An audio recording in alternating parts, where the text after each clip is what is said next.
யாழ்ப்பாணம் ஆனைக்கோட்டை கூலாவடி பகுதியில் அமைந்துள்ள சிறுவர் பூங்காவில் வளர்க்கப்படும் குரங்கு சிறுமி ஒருவரின் கையை கீறி காயப்படுத்திய சம்பவம் பெரும் பரபரப்பை ஏற்படுத்தியுள்ளது.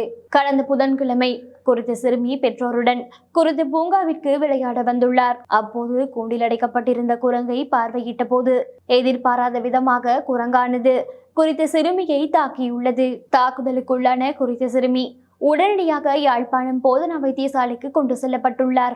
வைத்தியர்கள் குறித்த குரங்கிற்கு போடப்பட்ட தடுப்பூசி தொடர்பான சான்றை பெற்றுக்கொண்டு வருமாறு சிறுமியின் தந்தையிடம் கேட்டுள்ளனர். இதனையடுத்து சிறுமியின் தந்தை மானிப்பாய் பிரதேச சபையில் குறித்த குரங்கிற்கு போடப்பட்ட தடுப்பூசி தொடர்பான அட்டையை கேட்டபோது அந்த குரங்கிற்கு தடுப்பூசி 1 வருட காலமாக போடவில்லை என தெரிவிக்கப்பட்டுள்ளது.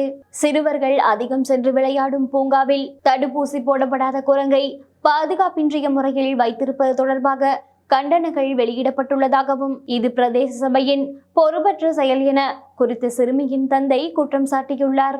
இந்த விடயம் தொடர்பாக பிரதேச சபை செயலாளரிடம் கேட்டபோது குறித்த குரங்கு 10 வருடங்களாக இங்கு இருப்பதாகவும் தடுப்பூசி போடப்படாதது உண்மை எனவும் தெரிவித்துள்ளார்.